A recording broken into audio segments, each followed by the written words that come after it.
Ladies and gentlemen, Good evening. Are you ready? Okay, here we go. You're listening to the Deal Room Podcast. Join us as we bring you the inside scoop on business sales and acquisitions. Get across trends in the area and hear the industry's best recount their real-life tips, traps, and experiences. Now, here's your host, Joanna Oakey. Hi, it's Joanna Oakey here, and welcome back to the Deal Room Podcast, a podcast proudly brought to you by our commercial legal practice, Aspect Legal.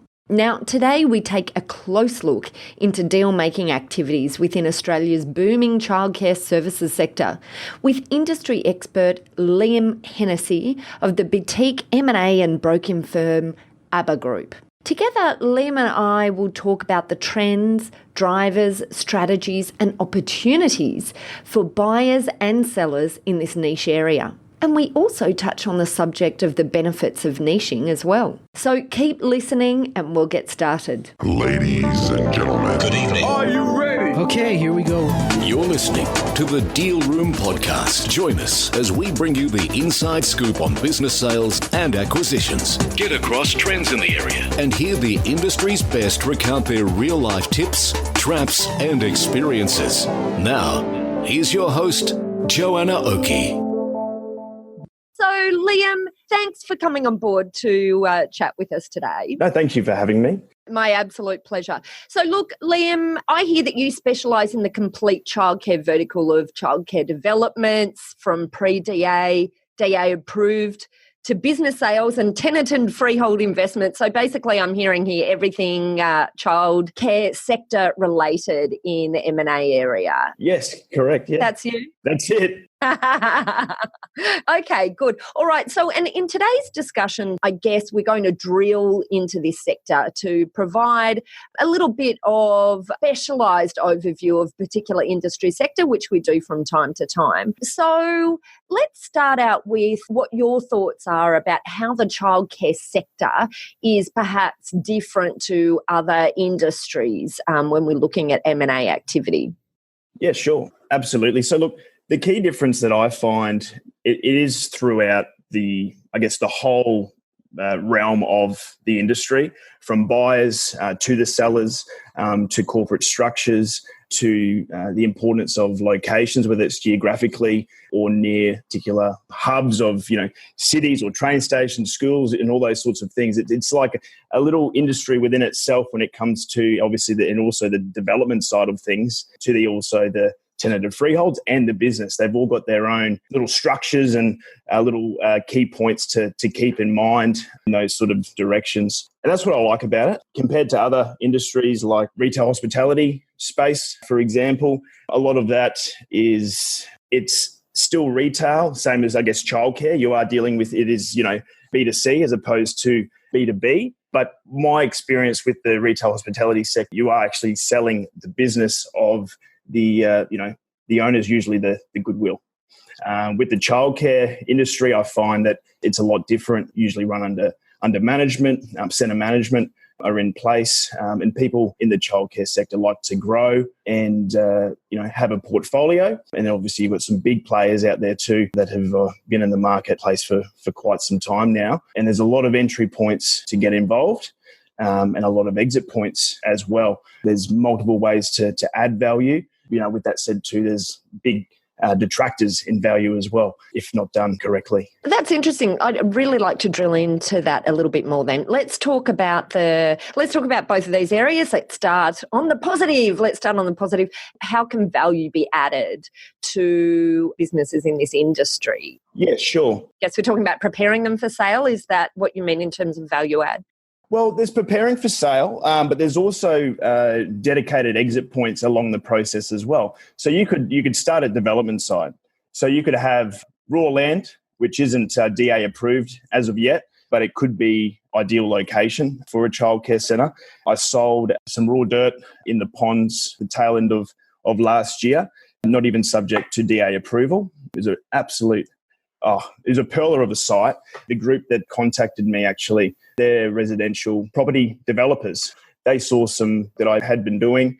I heard some good things, so they gave me a call I went and met with them. They showed me the portion of land where it was situated. Within the first couple of minutes, I was like, here we go. This is, the site of all sites. And can I ask, what was it about the land that were the pointers for you? What made you get so excited? Yes, so there's so many. But look, to put it bluntly, there's key things that everyone looks for straight away. It's corner blocks, nice square blocks, whether it's large enough to facilitate an underground car park, which can obviously then maximise the amount of places that they can have, but also the ability as well to not having the need to have an underground car park either, based on, or at that time, council requirements, but now it's very different. And the fact that it was opposite a school, literally opposite a school. There was a main road, there was another main thoroughfare, main road, two key junction points together. Obviously the ponds being a very nice and trending developing area for the affluent professionals and young families. So the demographics were all ticking the boxes. There was very minimal centres in the area, and those minimal centres in fact had full occupancy as well. So it shows that there is demand.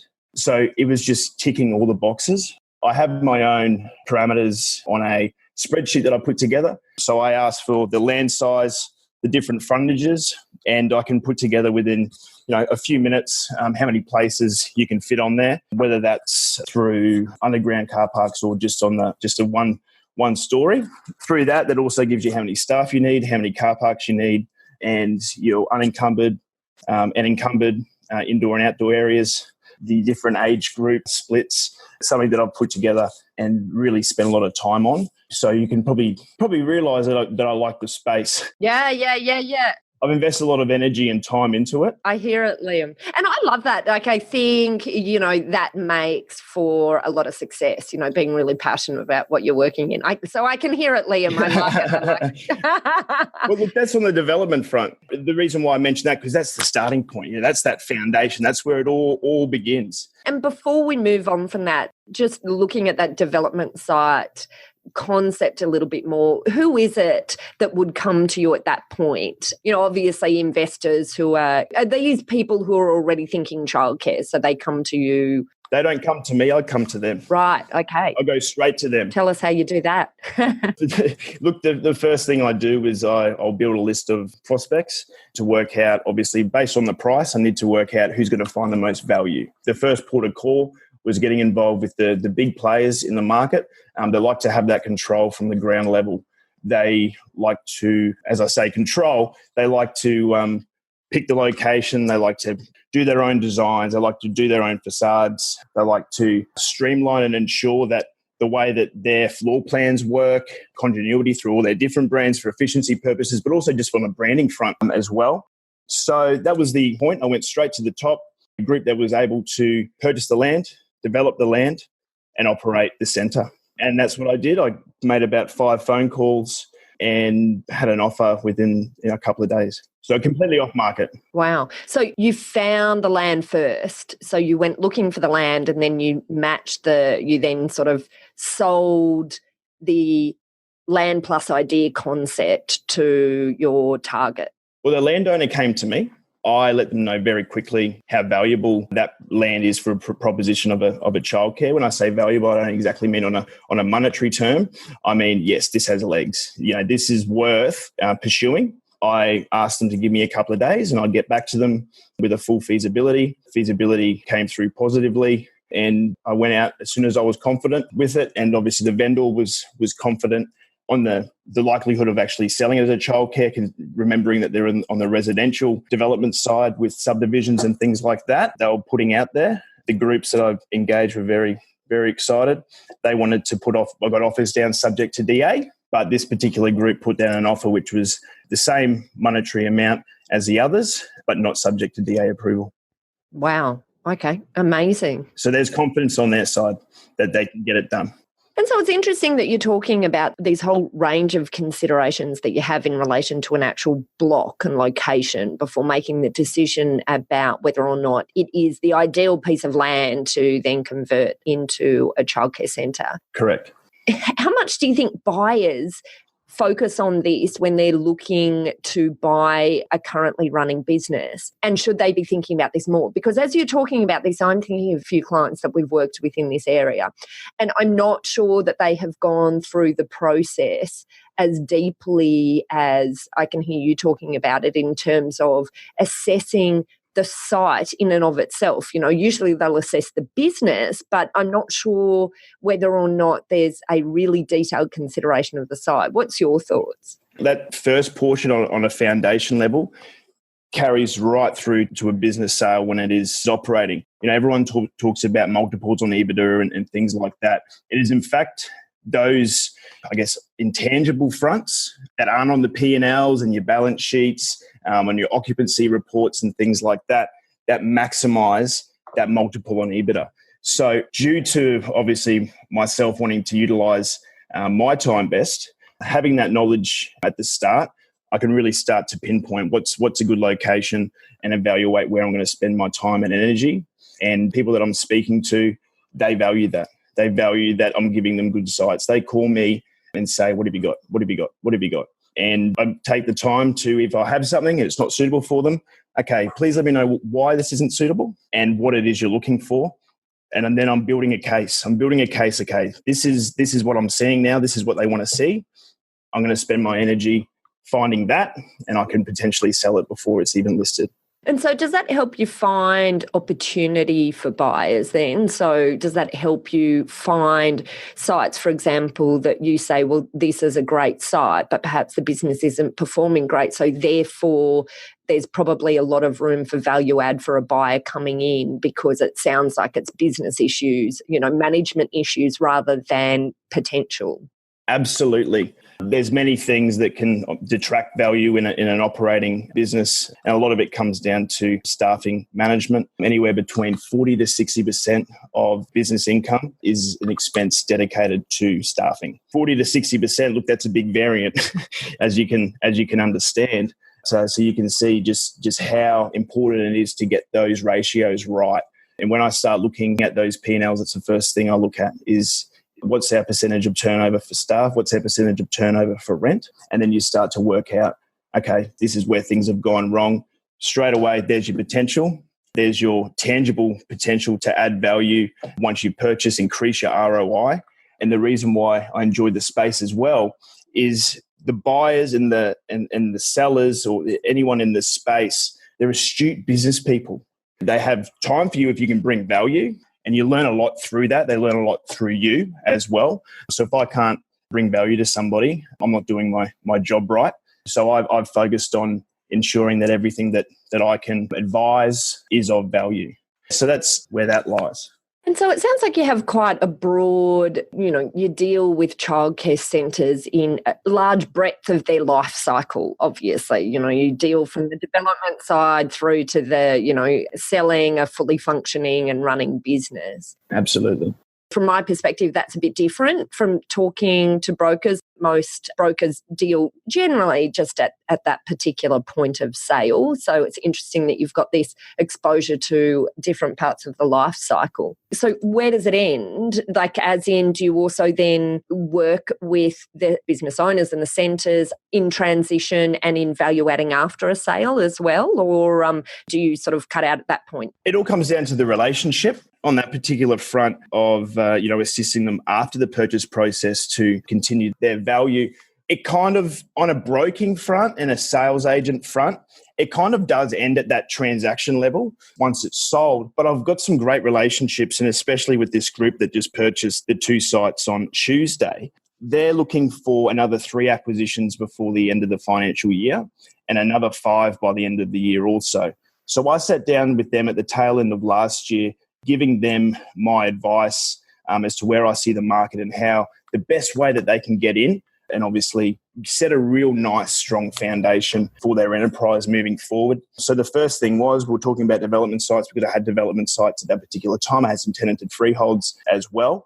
But effectively what I said, look, the best thing to do, buy a couple of businesses, get some positive cash flow, learn how to best operate the centres on an efficiency level, but also the communication of the centres with the directors and the managing directors as well, to really get a feel of how they can set, I guess, their ethos from the start with the actual businesses to begin with. Once they have that positive cash flow, where they're going to move down the front of getting some development sites as well, maybe even some turnkey opportunities. But these particular sites that they just purchased, we're going to be looking at getting more in that particular location, or at least 5 kilometres around that particular area, so that they've got the economies of scale in line as well.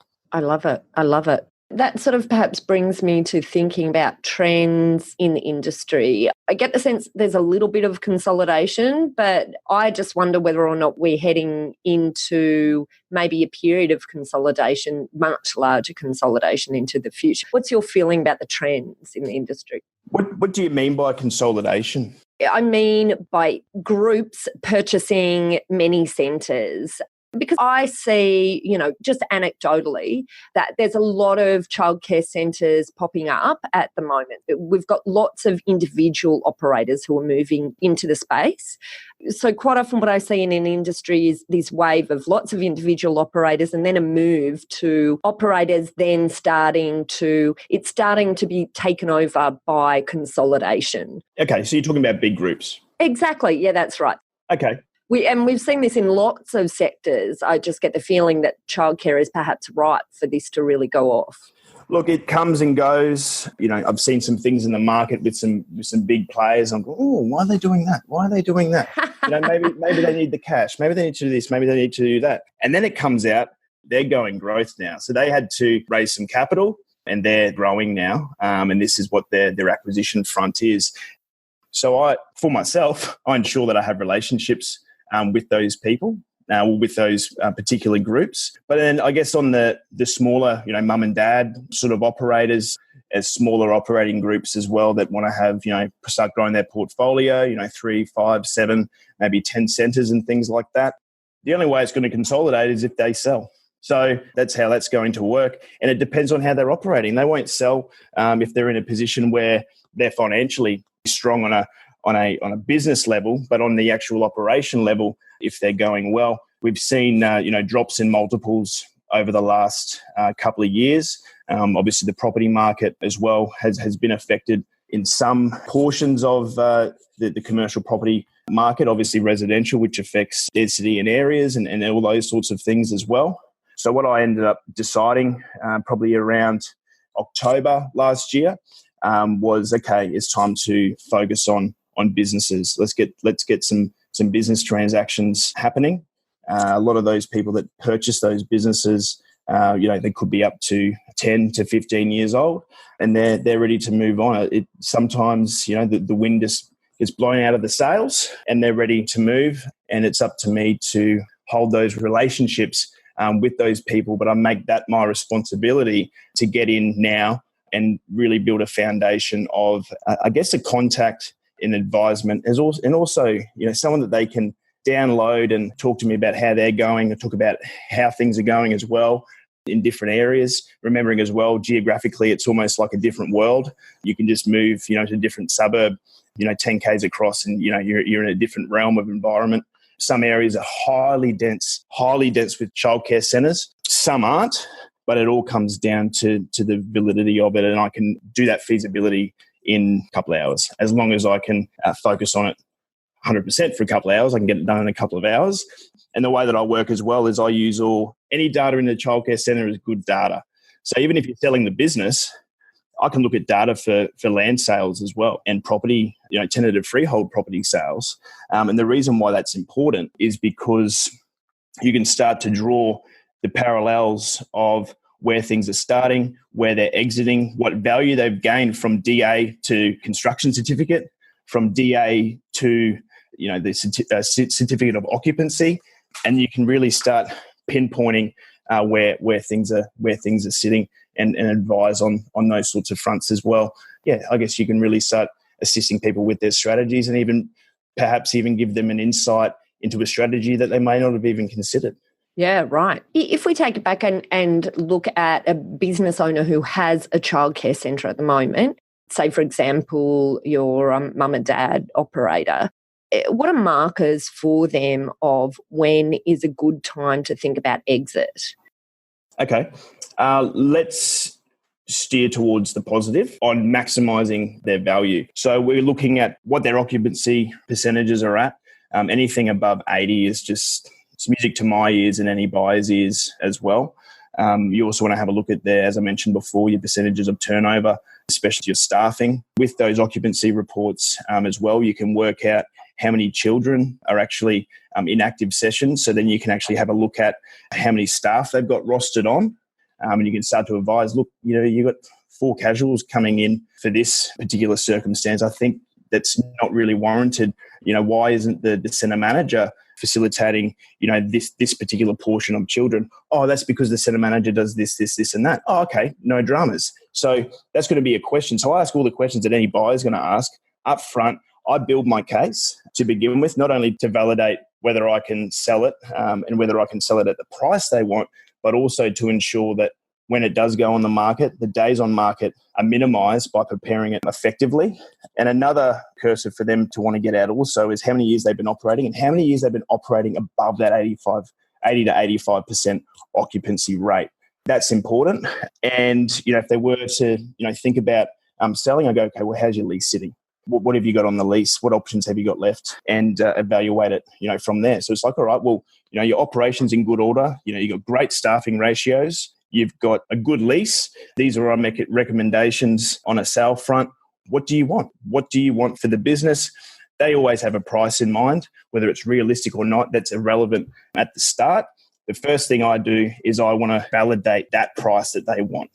So tell us, that sort of business that's running sounds like at its optimum performance level, if it's got more than 85% occupancy, it's been running there for a while and we've got, a great lease term. So what sort of multiples are we looking at for this business then? If we're going to, talk on the higher side, 5.5. And the beauty of the childcare industry as well, and what I really, really like about it is it's not just what's on the P&L. When the buyer's going in, they normalise the P&L for their own ROI. So you're going to get different offers based on all different situations.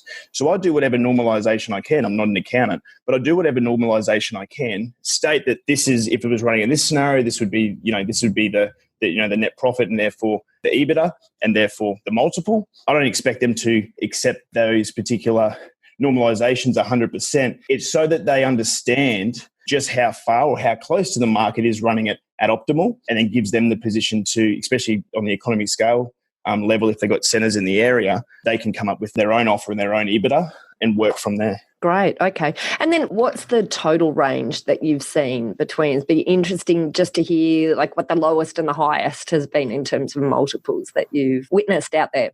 Yeah, well, going back a few years now, there are a lot of centres being sold over the market rate. Geez, I saw some at 8, 9s, even 12s at a particular point. Some of them, yes, it was. I was just like, oh, geez, they've done well. But don't get me wrong. I mean, that was a really, really, really, really good centre. Don't get me wrong, but it's unrealistic. Someone goes, you'll be speaking to a vendor or even a buyer, and they go, "Why is the multiple at this?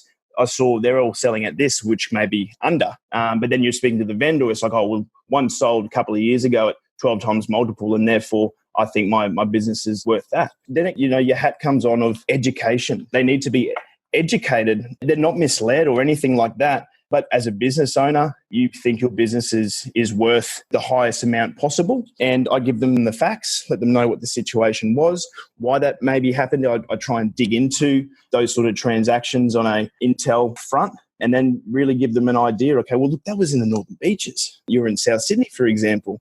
You've got different demographics. Everything's extremely different. The land isn't worth as much. You're not near 3 or 4 primary schools and these sorts of things. There wasn't many centres in the area, all that sort of stuff. It comes back again as to why I like the industry. They take all of that on board. A lot of who I communicate with, it's never, I know right. They take on board what you say. I give them a valuation on 3 sort of levels. This is probably the highest mark. This is where I think it'll sell. And this is probably the lowest mark. If I can't have some sort of reassurance that they agree with me on that front, then look, sorry, I'm going to have to part ways here. good luck. Love to stay in touch with you. And 9 times out of 10, they end up coming back and say, oh, we've done this now. What are your thoughts? Okay, yeah, fantastic. We're gearing here. And at the same time as well, I'm also keeping that particular opportunity in the back of my mind in case I do come past a buyer and say, look, this is it. Oh, they might happen to live in Seven Hills. So they want to stay in Seven Hills. So this business might be a little bit over, but they're willing to pay that because they live in Seven Hills and they know it and they know that they can do it. Yeah. The classic issue with living in the area. Well, and I guess it can be a positive, right? The area. But I'll never list a business for that small portion of buyer. Yeah, right. So firstly, just quick question, going to your 12 times multiple sale, do you remember that sale? And we'd just like to hear, what was it that got that value for that business? Yeah. So that was about 3 years ago. First of all, so we're talking a different time. It had, what was it? It was like, I think it was like something like 118 places, massive. We're looking at different price ranges or different price per places, averaging out between the 3 age groups of around $130 a day per place. And it was sitting consistently at a 90 to 95% occupancy for about 5 years. So we're talking, record-breaking stuff here. I wish I sold it, but it was really good to see that someone was able to achieve that. And obviously the purchaser as well, they purchased a good business. I'm not saying they paid over, but that was the biggest multiple on EBITDA that I came across. Interesting. On the flip side then, do you see many childcare centres coming to you who are really struggling? And what do you do with them in terms of a sale then? Yeah, I don't want to call it hand-holding. It's definitely not the right way to explain it. It's energy and attention to really let them understand where things have gone wrong, how it can be fixed. And if they do decide to fix them, fantastic. But usually the energy's gone. That's why it's dropped, especially when they're in good areas and things like that. So I let them know, okay, what do you want or what do you need? And then I go back to the process of quantifying that. So, if we look at, say, the net profit, do a little, tiny little add back schedule while I'm sitting in there, do your multiple on EBIT. I go, oh, look, sorry, but we're going to be pushing it here. We're really, really going to be pushing it here. Let me go back and I'll do a further normalization. So that's when I dig into the occupancy reports, transaction records and things like that and build a couple of scenarios. Okay, great. Now, if we use this particular EBITDA or net profit scenario, we're sitting at this mark, which is obviously over the market rate. But if it sits somewhere in the middle and someone does find at least 50% value in those particular normalizations, we can have this done. And funny you mentioned that. That was the sale on Tuesday. Right. Two of them, yes. But, I guess there's some businesses out there that aren't necessarily making profit, right? That happens sometimes. So where do you go? Do you have buyers for those sorts of businesses? Yes. I mean, you speak to them all the time. People are looking for, I don't want to say a bargain, but they're looking for a low-cost, high-growth opportunity. And definitely you have a lot of great conversations and you learn a lot through those as well, because you start to not only add to the knowledge that you have, but you're also adding to the knowledge of what people believe as well. And sometimes they're a little bit misguided. And sometimes I'm like, oh, geez, that's a good point, isn't it? I'll keep that on board. And it comes down to just getting inspection, get them in front of the business. Even though it's probably not going to be sold on the profit and loss and things like that, they still want to see that, because they still want to see, okay, how much do I need to do to turn this around? How much capital investment do I have to put down to make this work? That's really how it goes. But get the inspection happening, get them in front, get them into the business. I guess drilling into the sale of a childcare centre, what's some examples that you have seen that have caused real issues in a deal? Okay. I'm not saying that I'm perfect, but I haven't really had any major concerns during a deal. Sometimes it really just comes down to sometimes the solicitors are going a little bit too heavy. Sometimes those solicitors. Particular front, yes. I get it. But sometimes it happens. And unfortunately, as frustrating as it is sometimes, sometimes they're not using the right solicitor. It might be the solicitor that they use for another transaction and it wasn't correct. And that's why commercial solicitors are extremely valuable, that do the word commercial. They're commercial. They understand how things work and also assist on how to get things done as well. Little things, sometimes, they'll try things on, like reinvesting the deposit and little things like that. But I've had some horror stories in the past with other businesses. And what I ensure now is I foresee everything at the start.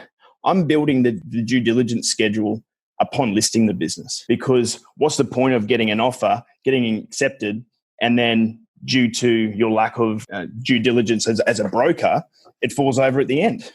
There's no value in that for me. There's no value in that for the buyer, and there's no value in that for the vendor. So get everything in gear, get everything going, and make it all calculated and make it all make sense. I think you're absolutely right. Nothing worse than getting through the commercial terms and then suddenly, from a due diligence perspective, if we're acting for a buyer, you ask for some, fairly obvious documentation, and then there's crickets, and it makes you worry about the business when that happens, right? Sure. The most important thing throughout the whole process, just ask the right questions. Just ask the right questions. Maybe, Liam, if you can talk to us about what are some of those, like we talked about some of the areas of value add. So you look at utilisation of staff and, is there the right utilisation of staff, and can we move that a bit to, pull a bit more profit out of the business before, as we're priming it for sale? And obviously occupancy rates. But I guess that's obvious, that's a marketing thing in many instances. I'm sure every business is just pushing to get the highest occupancy they can. Absolutely, but it's easier said than done. That's the thing. It's easier said than done.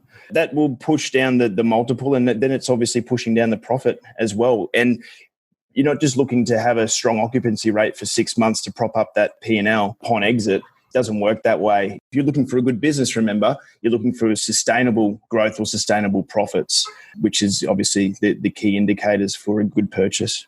What are the other areas of value add then before sale, other than that sort of area that we talked about? Before sale, it's when you have that emotional connection that, okay, look, I'm going to have to divest here, or I'm looking to divest here. Let's keep everything running as it is. Let's just keep things nice and smooth and working well. Let's keep the company culture nice and vibrant, remembering that the parents are dropping off their absolute prized possession, their child. They want to have confidence all day that they're being looked after completely. So, you want to continue that standard that you have upheld during that point. And then adding value too. Look, you can go and increase your DA. You could be licensed for X amount, but you're choosing to operate at this amount. You can structure leases that are dedicated on a percentage of turnover or maximum achievable turnover. So even if the occupancy rate goes down and therefore your profit goes down, that the rent still stays the same. There's little things like that. And that's something that I'd advise if you say, I broke it down and their rent's 20% of turnover. I'd be like, oh, okay. Are you the landlord? Yes, we are. Okay, well, let's rework it this way a little bit. Let's, get this done. And remembering as well that it's not all about the money at the end. There's so many negotiation factors that'll get a deal over the line and that will bring value. And there's not really any straight answers, you can probably tell, because each buyer has their own idea of what value they need. So I try and find as much value as possible across everything from a mum and dad purchaser, from a large group, centres in the area, and just maximise my spread and hit the targets at the top that will find the most value first and then work my way down.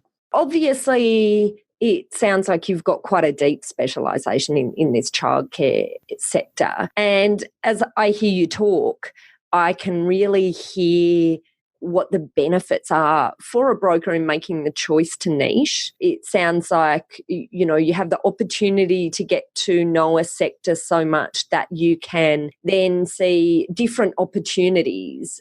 I'm talking here also about your ability to focus on this stage before the business sale, which is the development sites as well as, I guess, all of the information that you're able to offer buyers and sellers about the particular sector. What got you into niching in this area? Very funny question.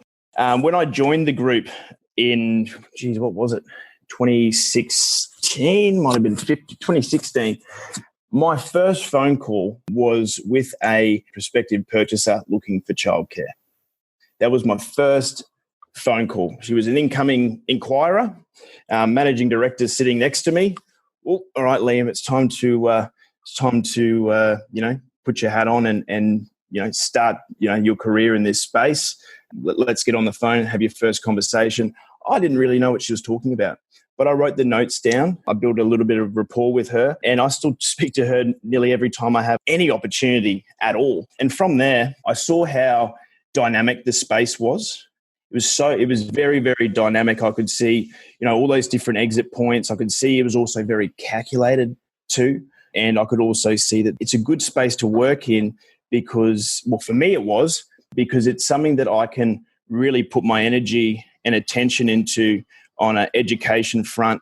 And then on that education front comes confidence. And then when confidence comes through, that's when you believe what you're saying and you believe that the value that you're giving through a conversation at an advisement level is rubbing off, and all of a sudden you start getting traction and it starts rolling in from there.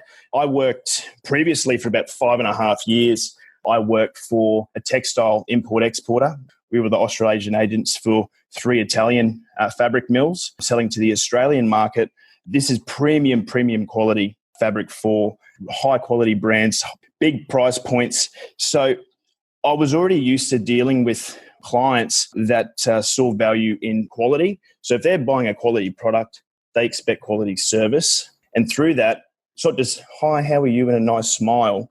It's quality service on the front of, okay, this is what I believe is right for your business strategy or structure.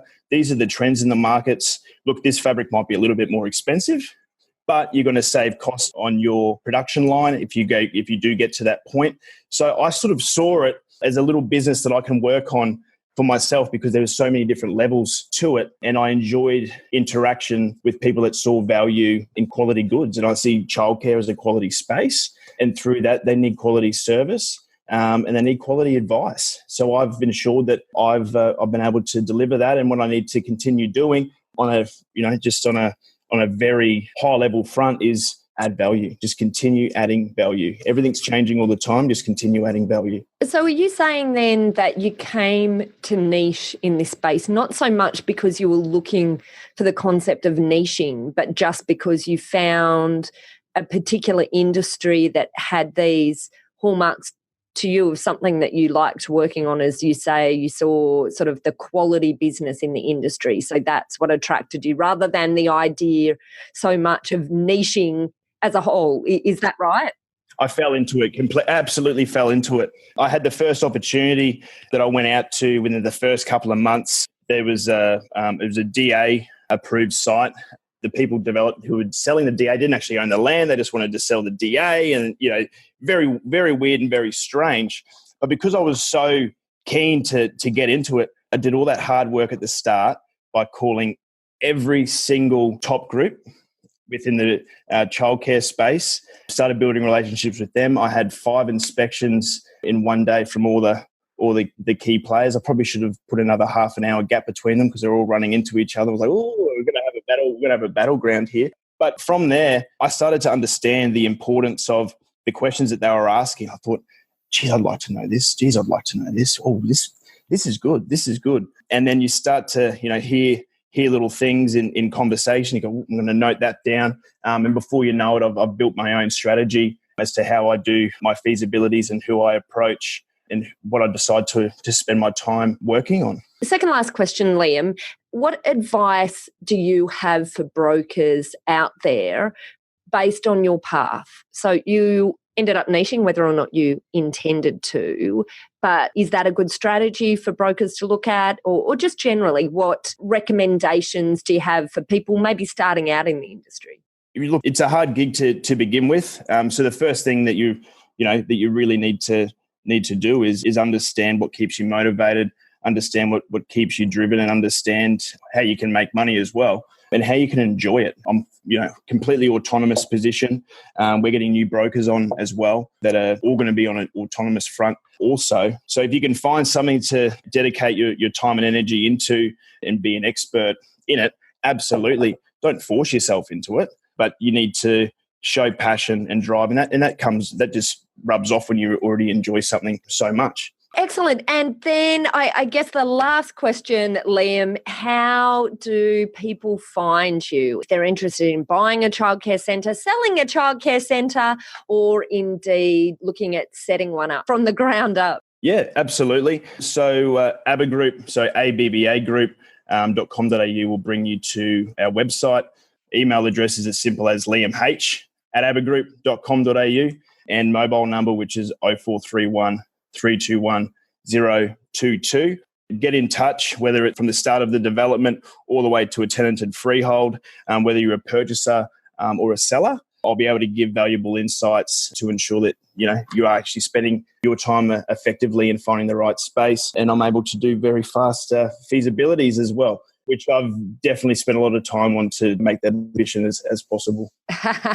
Great. Well, look, thank you so much for your time, Liam. It's been great talking about your sector and about, I guess the benefits as a whole of niching, because I think that's one element that's also an overlying concept of the stuff you've been talking about today. So thanks for coming on board, and we'll put links through in our show note to all of those links people were talking about in case you were running along by the beach at the moment. Lucky you and can't note it down. Okay, fabulous. Thanks, Liam. Absolutely. Thanks so much. And that concludes our episode with Liam Hennessy of ABBA Group. This episode was all about the deal-making activities within the childcare services industry. If you're interested to learn more about this niche sector, you can reach out to Liam and his team at the ABBA Group by checking out our show notes at www.thedealroompodcast.com, where we'll link through to their website. There you'll also find a full transcript of this podcast episode if you'd like to read it in more detail. Well, look, I hope you enjoyed what you heard today. If you did, please subscribe to the Deal Room podcast on Apple Podcasts or your other favourite podcast player to get notifications straight through to your phones whenever a new episode is out. Thanks again for listening in. This has been Joanna Oakey and the Deal Room podcast, a podcast proudly brought to you by Aspect Legal. See you next time.